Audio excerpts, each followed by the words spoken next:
Pantai terasa indah saat kita datangi bersama-sama, tapi keindahan itu berkurang saat kita hanya datang sendirian. Ini sebuah kisah dari seorang gadis pecinta pantai. Pada tahun 2030, seorang gadis berjalan di pinggir pantai, tertabrak ombak, terhembus angin, dan tergelitik pasir. Dia mengingat kenangan dia dulu, pernah datang ke pantai itu dengan ketiga temannya, yang saat ini sedang disibukkan oleh lika-liku kehidupan, yang mengharuskan mereka mengabaikan kebahagiaan mereka, demi sebuah lauk dan pauk untuk keluarga mereka.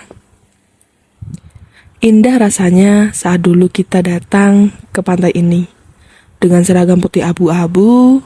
Setelah hampir 2 minggu, kita menghabiskan waktu dengan lembar kertas ujian akhir sekolah. Penat, letih, lelah terasa hilang saat angin pantai berhembus mengenai wajah kami yang terlihat seperti zombie ini. Seperti keajaiban, wajah zombie ini kembali segar dengan pemandangan yang disajikan di depan mata. Ombak yang berlomba untuk sampai di bibir pantai, kapal laut yang mulai mendekati dermaga, para anak-anak yang menangis karena tak ingin pulang dan masih ingin main di pantai, serta sang surya yang ternyata sudah mau bertukar tempat dengan sang bulan. Tak terasa waktu begitu cepat berlalu. Sudah hampir 5 jam kami di sini, menikmati segala hal yang disajikan secara alami untuk dinikmati oleh keempat siswa SMA ini. Kami mengobrol ria, bercanda tawa, seolah tak ada beban di pundak kami. Kami mengobrol banyak hal yang membuat kita tertawa, panik, dan juga sedih, mengingat kita akan menempuh jalan masing-masing setelah ini. Kita sadar kalau kita tak bisa bersama-sama seterusnya, tapi di waktu itu kami dengan kekehnya menepis semua pikiran itu dan berkata bahwa kami akan selalu bersama selamanya. Tak ingin membuat suasana sedih itu berlanjut, kami akhirnya memutuskan tidak hanya duduk-duduk di pinggir pantai saja, tapi kita melepas sepatu kita dan bermain bersama di pantai waktu itu.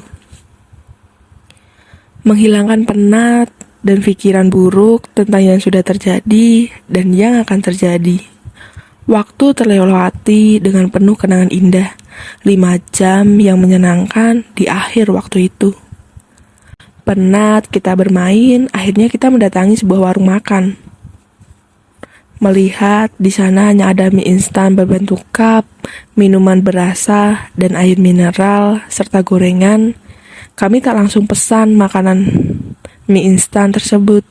Kami bertanya terlebih dahulu harga mie instan tersebut, mengingat kami hanya modal nekat dan tanpa persiapan apapun untuk ke pantai, jadi kami membawa uang yang tidak banyak jumlahnya. Saat kami bertanya harga mie instan tersebut, benar dugaan uang kami tak cukup untuk membeli 4 mie instan itu untuk masing-masing dari kami. Karena perut kami sudah lapar dan tak bisa ditahan lagi, akhirnya kami memutuskan untuk menjadikan satu sisa uang kami. Dan ternyata hanya cukup untuk dibelikan 1 mie instan, 4 gorengan, dan 1 botol air mineral. Karena hanya dapat itu saja, akhirnya mie instan 1 kita makan berempat, dan air mineralnya juga kita minum bersama. Untuk gorengan, kita bisa bagi rata, 1 orang 1. Itu tidak bisa bikin kami kenyang, tapi tak apa, mampulah untuk mengganjal perut untuk pulang ke rumah.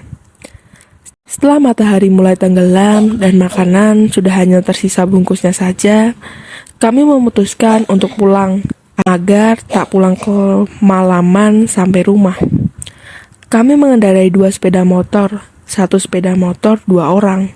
Kami berjalan teratur di jalan, tidak memenuhi jalan.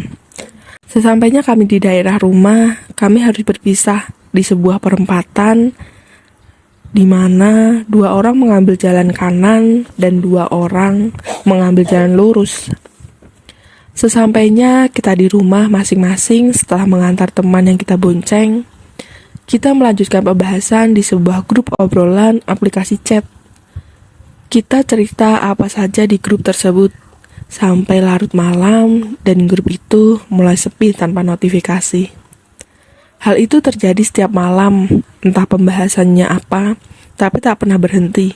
Selalu saja ada pembahasan, entah itu pembahasan penting atau tidak. Walau keseringan gak penting. Pernah mereka membahas tentang kenapa warna biru disebut biru dan warna merah disebut merah. Kenapa gak warna biru disebut merah dan warna merah disebut biru? Aku ingat betul, hanya pembahasan seperti itu kita butuh berjam-jam untuk menyelesaikannya. Bahkan kita membawa warna-warna lain di diskusi sengit itu. Rasanya sebal sekali. Waktu itu di pikiran terlintas, apa urusan kita tentang nama-nama warna yang sudah ada? Tapi ternyata setelah beberapa tahun berlalu dan waktu terus berganti, hal-hal itu sangat dirindukan. Saat ini grup yang dulunya ramai, sekarang hanya sesekali saling bertukar sapa yang akan dibalas dalam waktu yang lama. Entah saat ini hanya kenangan-kenangan itu yang ramai di kepala. Tapi di kenyataannya kita sudah jarang saling menegur sapa lagi. Kembali ke masa ini, saat ini aku duduk di pinggir pantai, mengingat kenangan itu sambil memakan sebuah mie instan, gorengan, dan minuman yang memiliki rasa. Andai saja mereka saat ini ada di sini, akan kubelikan mie instan satu-satu untuk mereka, dan akan kusuruh mereka memilih minuman yang ingin mereka minum. Bahkan kalau mereka mau membeli makanan yang lain, akan aku belikan. Aku hanya ingin bilang pada mereka, saat ini aku memiliki uang yang cukup untuk kita makan bersama. Tapi kenapa nyatanya aku duduk sendirian, menikmati suasana pantai yang indah ini. Tanpa aku sadari, setetes air mengalir mengenai pipiku.